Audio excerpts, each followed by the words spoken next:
이제 우리 하나님 말씀 같이 보겠습니다. 창세기 48장 10절에서 20절 말씀을 우리 교대로 읽겠습니다. 창세기 48장 10절에서 20절 말씀입니다. 교대로 읽습니다. 이스라엘의 눈이 나이로 말미암아 어두워서 보지 못하더라. 요셉이 두 아들을 이끌어 아버지 앞으로 나아가니 이스라엘이 그들에게 입맞추고 그들을 안고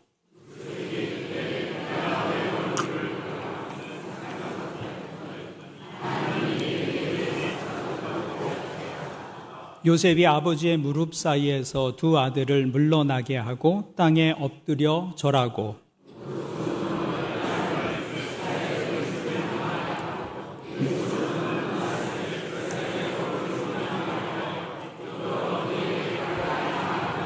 이스라엘이 오른손을 펴서 차남 에브라임의 머리에 얹고 왼손을 펴서 므낫세의 머리에 얹으니 므낫세는 장자라도 팔을 엇바꾸어 얹었더라.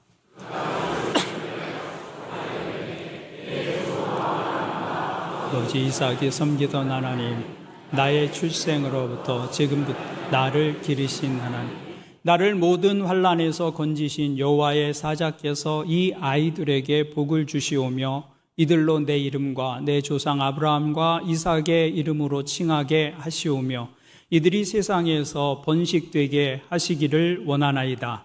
요셉이 그 아버지가 오른손을 에브라임의 머리에 얹은 것을 보고 기뻐하지 아니하여 아버지의 손을 들어 에브라임의 머리에서 므낫세의 머리로 옮기고자 하여 그의 아버지에게 이르되 아버지여 그리 마옵소서 이는 장자이니 오른손을 그의 머리에 얹으소서 하였으나 그의 아버지가 허락하지 아니하며 이르되 나도 안다 내 아들아 나도 안다 그도 한 족속이 되며 그도 크게 되려니와 그의 아우가 그보다 큰 자가 되고 그의 자손이 여러 민족을 이루리라 하고 같이 읽습니다. 그날에 그들에게 축복하여 이르되 이스라엘이 너로 말미암아 축복하기를 하나님이 내게 에브라임 같고 므낫세 같게 하시리라 하며 에브라임을 므낫세보다 앞세웠더라. 아멘. 다시 한번 여러분들 환영하고 축복합니다. 우리 옆에 분들과 인사하겠습니다. 하늘 복 많이 누리십시오. 네, 감사합니다.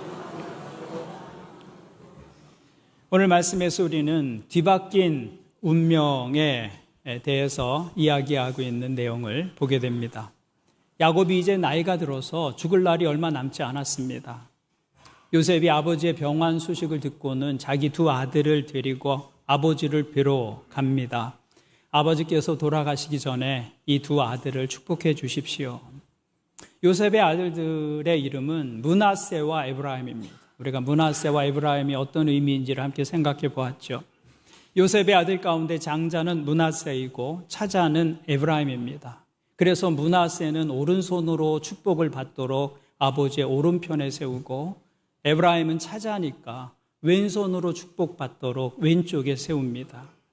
요셉은 아버지 야곱이 당연히 손을 내밀어서 오른손으로는 므낫세를 축복하고 왼손으로는 에브라임을 축복할 줄 알았습니다. 그것이 당연한 이스라엘의 문화였습니다. 오른쪽이 더 온전하고 또 강하다, 정통이다.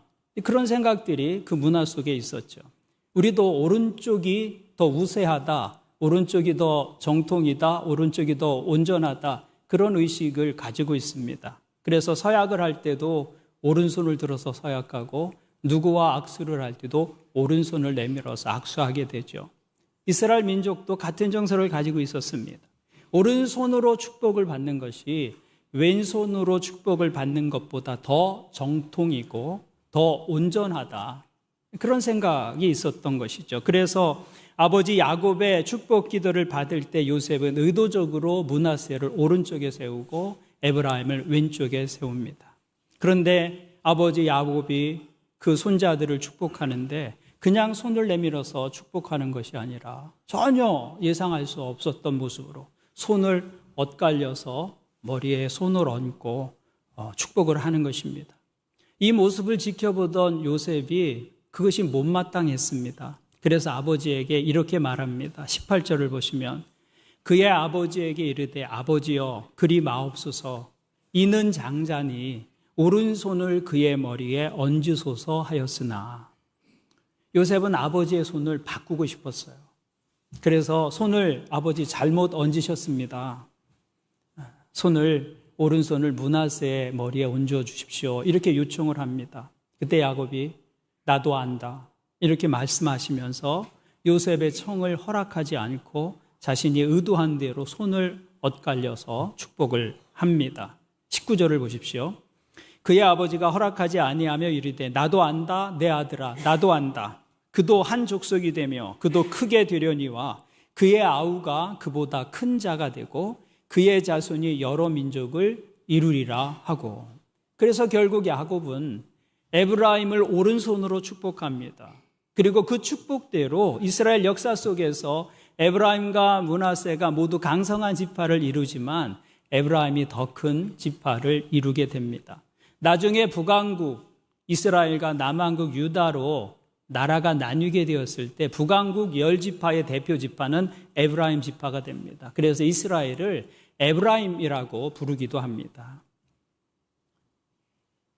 야곱이 손을 엇갈려서 축복한 것이 문자 그대로 역사 속에서 이루어진 것을 볼 수 있습니다. 그러면 야곱이 왜 이런 돌발적인 행동을 했느냐라는 것입니다. 이렇게 두 손을 내밀어서 축복하는 것이 일반적인 모습이고 자연스러운 것인데 왜 굳이 몸도 약하신 분께서 손을 엇갈려서 축복을 해야만 했느냐라는 것이죠. 오늘 말씀을 보면 이스라엘이 눈이 나이로 인해서 어두워서 보지 못했다. 그래서 야곱이 눈 때문에 실수한 것이냐? 성경은 그렇게 말씀하고 있지 않습니다. 성경은 이 일이 야곱의 실수나 우연한 해프닝이 아니라고 말씀하고 있습니다. 요셉이 말리는데도 야곱은 나도 안다. 내 아들아 나도 안다. 거듭 나도 알고 있다 이 상황을 말씀하시면서 자신의 의도대로 이 일을 계속 진행한 것을 보면 야곱은 자신이 무엇을 어떻게 행하고 있는지 정확하게 알고 있었던 것 우리가 알 수 있습니다. 그러니까 이 엇갈린 축복은 계획적이고 의도적이었다는 것입니다. 히브리서 11장을 보시면 이 사건을 기록하면서 히브리서는 이렇게 말씀하고 있습니다. 믿음으로 야곱은 죽을 때에 요셉의 각 아들에게, 요셉의 각 아들이 누구예요? 므낫세와 에브라임이잖아요. 요셉의 각 아들에게 축복하고 그 지팡이 머리에 의지하여 경배하였으며 성경은 이 일이 야곱이 믿음으로 행한 일이다. 믿음으로 야곱은이라고 말하고 있어요. 야곱이 믿음으로 그 일을 했다는 것은 야곱이 하나님의 의도를 알고 있었다는 말입니다. 야곱은 하나님의 마음과 하나님의 의도를 알고 있었기 때문에 인간적인 마음으로는 마땅히 므낫세의 머리에 오른손을 얹어야 했지만 의도적으로 이 손을 엇바꾸어서 손을 얹었다고 기록하고 있는 것이죠. 우리는 여기서 야곱이 인생의 험난한 세월을 지나면서 사람의 뜻 대신에 하나님의 뜻을 따르는 믿음의 사람으로 변화되었다는 것을 알 수 있습니다. 우리 지난주일에 야곱의 인생 해고라는 제목으로 말씀을 나누었는데 야곱의 험악한 인생이 130년 세월이라고 말합니다. 그러면서 우리는 그의 인생을 들여다보면서 적어도 두 가지 그의 삶 속에서 성숙함이 있었다는 것을 생각해 보았습니다. 하나는 탐욕스러운 인생을 살아왔던 그 사람이 자족할 수 있는 인생을 살게 됩니다. 그래서 애굽에 가서 양식을 사오되 조금 사오라고 말합니다. 그 조금으로 자족할 수 있는 인생이 된 것. 또 하나는 손을 움켜쥐고 인생을 평생 살았는데 이제는 손을 펴서 누군가를 축복하고 베풀 수 있는 인생으로 변화되었다는 사실을 생각해 보았습니다. 그런데 오늘 말씀에서 우리는 세 번째 성숙한 모습, 그것을 보게 되는데 그것은 그가 하나님의 뜻을 따르는 믿음의 사람이 되었다는 것입니다. 야곱에게 요셉이 얼마나 사랑스러운 아들입니까? 얼마나 자랑스러운 아들입니까? 12아들 가운데 가장 사랑하는 아들이었습니다. 근데 그 아들이 형들에 의해서 노예로 팔려가고 형들이 거짓말합니다. 동물에게 잡혀 죽은 것 같습니다. 그래서 피 묻은 옷을 거짓말로 갖다 증거로 내밀잖아요. 그 피 묻은 옷을 보고서 찢어지는 가슴을 안고 평생을 살았어요. 그 아들이 죽은 줄만 알고 슬픔 가운데 20여 년을 살다가 애굽에서 다시 그 아들을 만나게 되었습니다. 근데 그 아들이 애굽의 총리 대신이 되어 있었어요. 그 요셉 덕분에 야곱의 온 가족이 극심한 흉년을 피할 수 있었고 온 가족의 생명을 보존할 수 있었습니다. 그러니 그 아들이 얼마나 고마운 아들이었겠어요. 그러니까 어지간하면 야곱은 아버지로서 자랑스러운 아들 요셉의 청을 들어줄 수 있었죠. 그게 뭐 어려운 일이라고요. 손을 내밀어서 그냥 오른손으로 므낫세를 축복하고 왼손으로 에브라임을 축복하면 되는데 그 청이 뭐가 어려운 것이라고 들어주지 않았느냐라는 것이죠. 그런데도 야곱은 요셉의 청을 들어주지 않습니다. 그 이유가 무엇이었습니까? 사람의 뜻보다는 하나님의 뜻이 중요했기 때문입니다. 그것이 야곱이 인생을 살아가면서 만들어간 성숙한 모습이었습니다. 야곱은 원래 눈치가 빠른 사람이에요. 계산이 빠른 사람입니다. 눈치로 보면 요셉이 무엇을 원하는지 아버지로서 대번에 알 수 있었죠. 그리고 하나님께서 원하시는 것보다는 자기가 원하는 것이 항상 인생에서 우선이었던 인생을 살았던 사람이 야곱이었습니다. 그랬던 그가 자기의 마음보다는 하나님의 마음을 따르는 사람으로 변한 것이죠.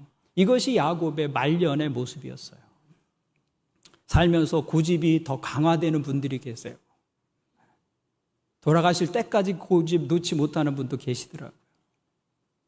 근데 야곱은 인생을 살아가면서 자기 생각과 자기 계획보다 하나님의 마음을 앞에 놓을 수 있는 믿음의 사람으로 변하였다라는 것이죠. 그래서 사랑하는 아들의 마지막 청입니다. 이제 곧 죽음이 다가오게 될 것입니다. 그 아들이 마지막 청하는 요청인데도 그것을 거절합니다.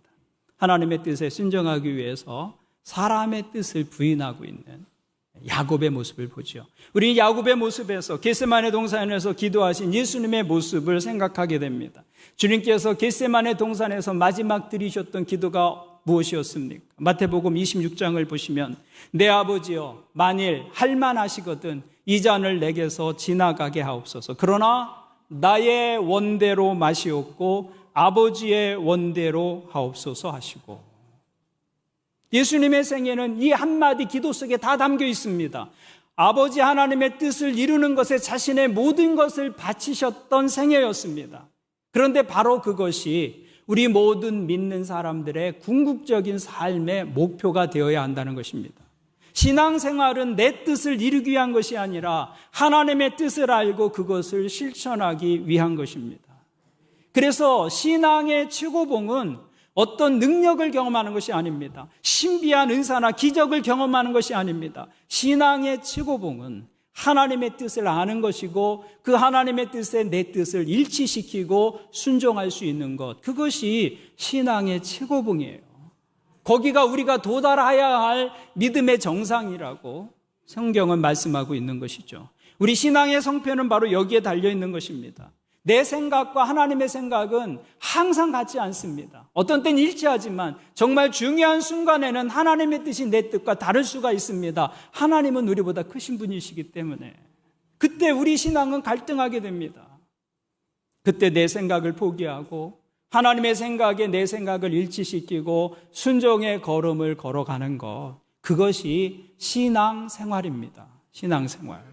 우리가 믿음으로 산다고 하는 것은 바로 그것을 말하고 있는 거예요. 그런데 그것이 쉽지가 않습니다. 우리의 본성을 거스리는 일이기 때문에 저절로 되지 않습니다. 애를 써야 하죠. 노력이 필요하고 힘을 써야 합니다. 그런데 바로 그렇게 살아보겠다고 노력하고 애쓰고 때로는 눈물 흘리며 하나님 앞에서 하나님의 뜻을 따라 살려고 애쓰는 것, 그것이 바로 믿음으로 산다는 말입니다. 우리 신앙생활의 기본이 되는 것은 예배와 말씀과 기도라고 우리가 말합니다. 그런 행위가 중요한 이유는 그런 행위들을 통해서 우리가 하나님의 생각을 알기 때문에 그렇습니다. 하나님의 뜻을 알고 하나님의 마음을 알게 됩니다. 그리고 그렇게 알게 된 하나님의 뜻과 하나님의 마음에 내 생각과 내 뜻을 일치시키며 살아가는 것, 그것이 신앙생활이다라는 것이죠. 그러니까 우리가 제대로 신앙생활을 하려면 먼저 예배와 말씀과 기도를 통해서 하나님의 뜻을 아는 것이 중요합니다. 그리고 그 뜻을 아는 것보다 더 중요한 것은 알게 된 그 하나님의 뜻에 내 마음을 일치시켜 나가는 것이죠. 그것이 신앙 생활이다라는 것입니다. 오늘 여러분의 삶의 모습이 그런 방향으로 나아갈 수 있기를 주님의 이름으로 축원을 드립니다.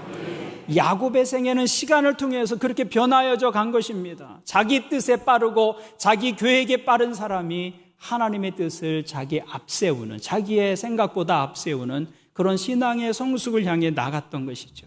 여러분, 우리가 세상에서 알아야 할 것들이 참 많이 있습니다. 그런데 그 알아야 할 것들 가운데 가장 중요한 것이 있다면 그것은 하나님의 뜻을 아는 것입니다.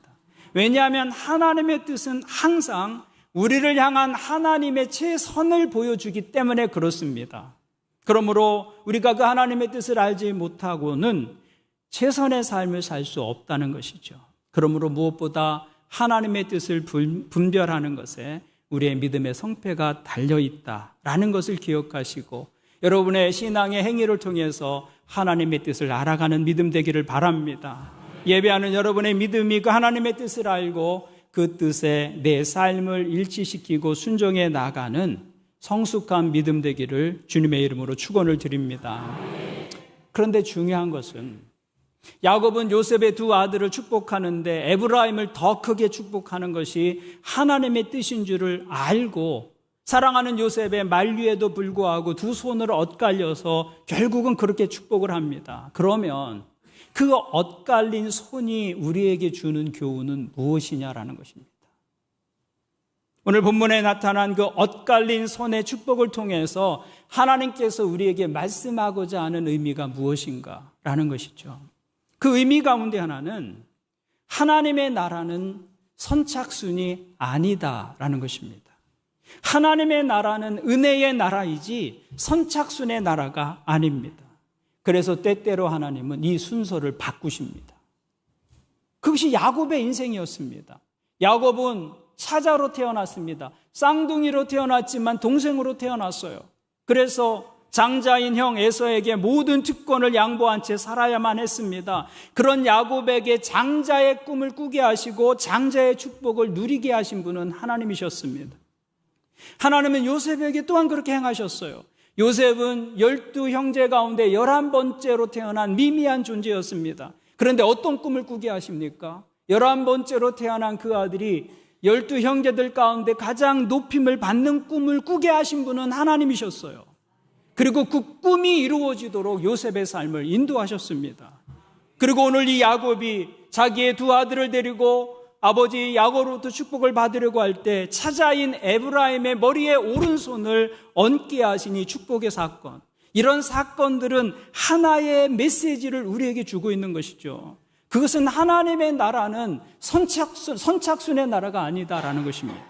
하나님의 나라는 은혜의 나라이지 선착순의 나라가 아니다. 세상은 선착순으로 살아가죠. 세상은 선착순의 세상이에요. 오늘날만 세상이 그런 것이 아니라 역사 속에서 세상은 선착순이었습니다. 예수님 당시에도 그랬습니다.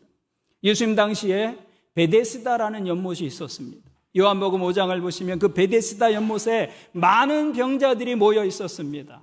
그리고 거기서 물이 동하기를 기다리고 있었습니다. 그 연못에는 하나의 전설이 있었습니다. 그 연못이 간헐천이었는데 그 물이 솟구쳐 오를 때에 누구든지 가장 처음으로 그 못에 들어가는 사람은 어떤 병에 걸렸든지 낫는다라는 전설이 있었습니다. 사람들은 그 전설을 믿고 거기서 물이 동하기만을 기다리고 있었던 것이죠. 그런데 오늘날에도 사람들은 그 전설을 믿으면서 살아갑니다. 우리가 믿고 있는 전설이 무엇이에요? 1등만 살아남는다는 것입니다. 1등만 살아남는다. 1등을 해야 원하는 것을 얻을 수 있고 1등을 해야 남이 갖지 못하는 것을 가질 수 있다고 믿고 살아가는 것이죠. 우리가 믿고 있는 전설입니다. 그래서 세상은 1등만 기억해요. 어떤 개그맨은 1등만 기억하는 더러운 세상이라고 이야기를 했는데 개그맨이 처음 이야기한 것이 아니라 오랜 인류의 역사 속에서 사람들이 믿어왔던 전설이에요. 1등만 기억하는 세상. 그러나 하늘의 법칙은 선착순이 아니라는 거예요. 하늘의 법칙은 은혜의 법칙이라는 거예요. 하나님은 이 은혜의 법칙을 여러 가지 사건을 통해서 우리에게 알려주셨습니다. 구약의 대표적인 사건은 만나와 메추라기 사건이에요. 하나님은 광야길을 지나는 이스라엘 백성들에게 매일 만나와 미추라기를 공급해 주셨습니다. 그런데 하나님께서 모든 사람에게 똑같은 양을 공급해 주셨어요. 필요한 만큼 가져가도록 하셨어요. 힘이 있는 자나 광야를 향해서 먼저 달려간 사람이 더 많은 양식을 얻는 것이 아니었습니다. 힘이 없는 사람도, 달릴 수가 없어서 몸이 불편해서 선착순에서 늦는 사람도 똑같이 일용할 양식을 공급해 주시는 것이 광야에서의 삶이었습니다. 하나님은 그 하나님의 약속, 광야로 나가면 하나님께서 만나도 주시고 메추라기도 주신다는 그 약속의 말씀을 믿고 광야로 나아가는 사람들에게는 동일한 은혜를 베풀어 주셨습니다. 빨리 왔다고 더 많이 가지거나 힘이 세다고 더 얻는 것이 아니었습니다. 하나님의 법칙은 선착순이 아니라 은혜의 법칙이었다는 것이죠. 신약에서도 주님은 동일한 교훈을 우리에게 주고 계십니다. 마태복음 20장을 보시면 포도원 품꾼의 비유가 이야기되고 있죠. 포도원 주인이 일꾼을 모집하러 아침 일찍 인력시장으로 나갑니다. 오전 6시에 문이 여는데 거기 있는 장정들, 힘이 센 사람들을 불러다가 아침부터 일을 시키죠. 일꾼이 모자랐는지 정오에도 나가서 사람들을 불러옵니다. 그리고 심지어는 일을 마무리하기 1시간 전에 또 나아가서 기다리는 사람들, 써주기를 기다리는 사람들을 불러오죠. 그런데 품삯을 계산하는데 주인이 모든 사람에게 똑같이 한 데나리온씩을 주는 것입니다. 일찍 온 사람에게도 한 데나리온, 늦게 온 사람에게도 한 데나리온. 그러자 먼저 온 일꾼들이 불만을 나타내기 시작합니다. 어떻게 새벽부터 땀 흘리면서 하루 종일 일한 사람과 1시간 전에 와서 겨우 1시간 일한 그 사람이 같은 임금을 받을 수 있습니까? 어떻게 같은 것을 가질 수 있습니까? 항의합니다. 그러자 포도원 주인이 이렇게 말합니다. 마태복음 20장을 보시면 네 것이나 가지고 가라. 나중 온 이 사람에게 너와 같이 주는 것이 내 뜻이니라. 하나님의 뜻이 무엇이라고 말해요? 나중 온 이 사람에게도 너와 같이 주는 것이 내 뜻이다. 내 것을 가지고 내 뜻대로 할 것이 아니냐. 내가 선함으로 내가 악하게 보느냐. 그러니까 나중 온 사람에게도 먼저 온 사람과 동일한 것을 주는 것이 하나님의 뜻이라고 말씀합니다. 여러분, 이것은 세상의 논리를 완전히 뒤집는 것이죠. 세상은 이렇게 하면 난리가 납니다. 세상은 이렇게 하면 데모하죠. 근데 하나님의 나라는 그런 나라가 아니라는 거예요. 하나님의 나라는 은혜가 다스리는 나라다고 말씀하고 있는 거예요.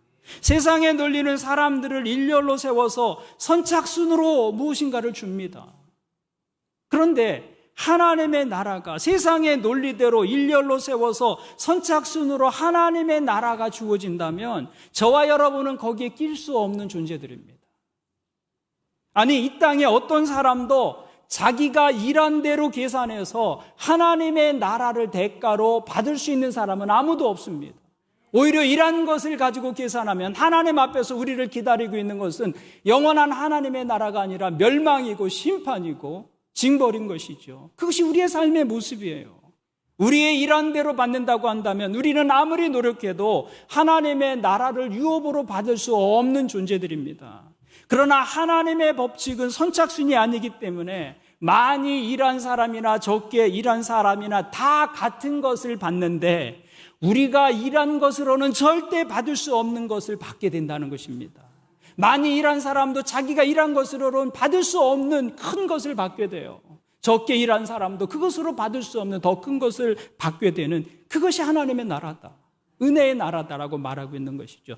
그래서 우리가 하나님 나라에 들어갈 수 있게 된 것입니다. 이것이 하나님 나라의 법칙이다라는 것이죠.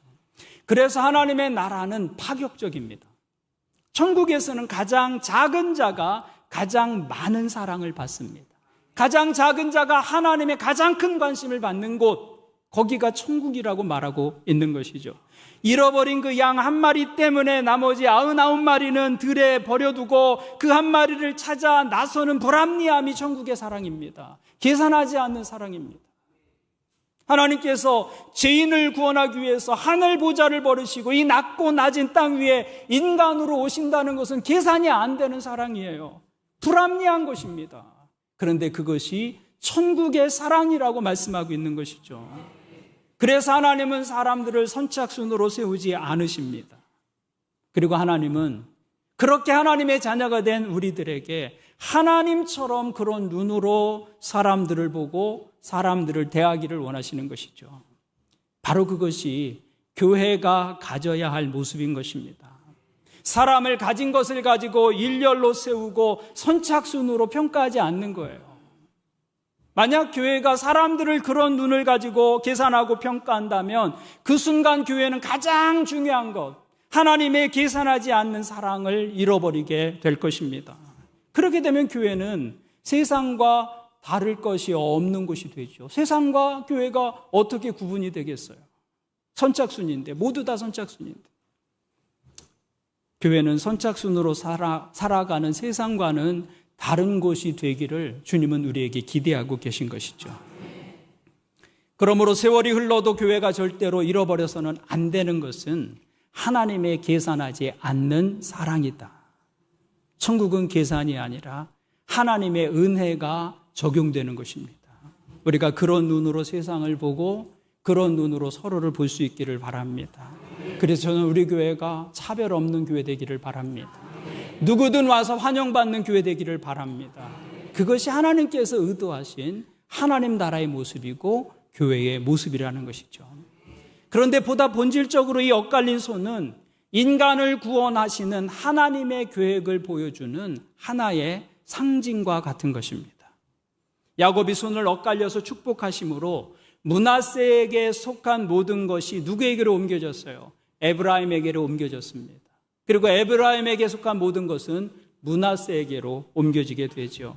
그런데 이 자리 바꿈이 하나님의 아들 예수 그리스도와 우리 사이에 일어난 구원의 사건이라고 성경은 말씀하고 있는 것입니다.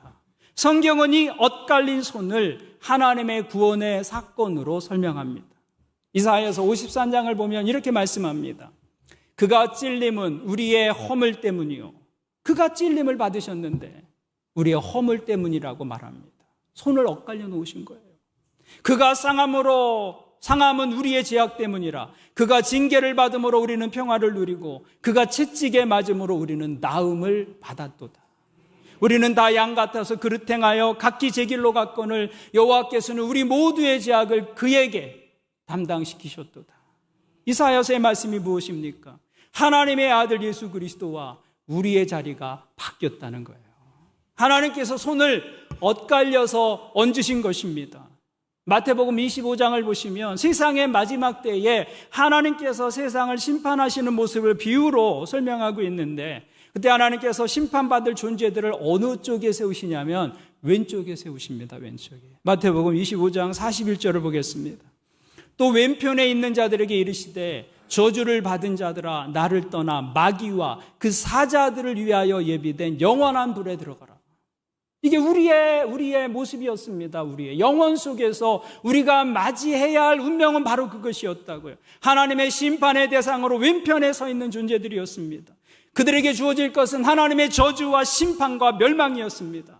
하나님께서 그 손을 엇갈려서 얹으신 것이죠. 그래서 우리가 받아야 할 고통과 징벌과 심판이 누구에게로 옮겨진 것입니까? 예수 그리스도에게로 옮겨진 것입니다. 그리고 예수 그리스도의 그 장자의 특권, 그 장자의 특권이 우리에게 얹어진 것이죠. 예수님은 하나님의 아들이셨습니다. 그런데 그분이 하늘의 영광 버리시고 이 땅에 인간의 몸으로 내려오셨습니다. 그리고 우리의 죄를 대신 짊어지시고 십자가로 향하셨습니다. 그렇게 하심으로 인간들에게 내려질 모든 죄의 심판을 당신 자신의 몸으로 다 받아내신 것이죠. 하나님께서 인간에게 부으실 모든 심판과 저주와 징계를 그의 사랑하시는 아들 예수 그리스도에게로 쏟아 부으신 것입니다. 하나님께서 손을 바꾸신 거예요. 구원은 그 하나님의 엇갈린 손이다 라고 말할 수 있는 것입니다. 하나님께서 그분의 손을 엇바꾸셨을 때 우리의 죄가 그분에게로 옮겨졌습니다. 고린도후서 5장은 이렇게 말씀합니다. 하나님이 죄를 알지도 못하신 이를 우리를 대신하여 죄로 삼으신 것은, 예수님 죄를 알지 못하시는 분인데 우리를 위하여 죄로 삼으셨다고. 그 안에서 우리로 하여금 그 안에서 하나님의 의가 되게 하려 하심이라. 성경은 반복해서 하나님께서 그 손을 엇갈려 놓으셨다고 말씀하고 있습니다. 그렇게 해서 하나님의 아들 예수 그리스도에게 속한 모든 축복이 우리에게 주어진 것이죠. 그리고 우리가 받아야 할 모든 저주는 예수 그리스도에게로 주어진 것입니다. 여러분, 이것은 우연이나 실수가 아닙니다. 하나님께서 창세 전에 계획하신 일이었습니다. 하나님은 의도적으로 우리와 예수 그리스도를 바꾸셨습니다. 그래서 여러분과 저를 얻기 위해서 하나님은 그 아들을 버리신 것이죠. 하나님은 자기 품에서 사랑하시는 아들을 내어버리시고 죄인인 우리를 그 가슴에 품으신 것입니다. 그래서 그분이 가지고 계셨던 그 아들의 모든 권리와 자격이 우리에게 넘겨진 것입니다. 그분의 가진 모든 것이 우리의 것이 되었어요. 그래서 그분의 집이 우리 집이 되었습니다. 그래서 하나님의 나라가 우리 아버지의 집이 된 것이죠. 하나님께서 나의 아버지가 되시고 그분이 가지고 계셨던 권세가 나의 권세가 된 것이죠. 그래서 우리가 하나님을 아버지라고 부르고 하나님의 나라를 우리 집이라고, 영원한 우리 집이라고 부르고 하나님의 은혜의 보좌 앞으로 나가서 아버지께 당당하게 요구하고 기도할 수 있는 자녀의 권세를 얻게 된 것입니다. 하나님께서 손을 엇갈려 놓으심으로 우리에게 주어진 축복입니다. 여러분, 오늘 이 말씀을 여러분의 영혼에 새길 수 있기를 바랍니다. 하나님의 오른손이 여러분과 함께하고 계십니다. 그러므로 오늘 인생이 힘든 가운데 계신 분이 계시다면 여러분의 상황이 힘들더라도 거기가 끝이 아님을 기억할 수 있기를 바랍니다. 내 인생 버림받은 것이 아닙니다. 나는 혼자가 아닙니다. 그것은 사실이 아닙니다. 예수 그리스도의 십자가가 그것을 우리에게 말씀해 주고 있습니다. 십자가는 하나님께서 우리를 얼마나 사랑하시는지를 보여주고 있는 징표입니다. 십자가 위에서 하나님은 그 손을 엇갈려 얹으셨어요. 하나님은 우리의 머리에 오른손을 얹으신 것입니다.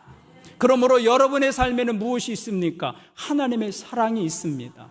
여러분의 삶에 하나님의 축복이 있습니다. 여러분의 삶에는 하나님의 도우심이 있고 하나님의 능력이 함께합니다. 그것이 십자가 위에서 이루어진 일이다라는 것입니다.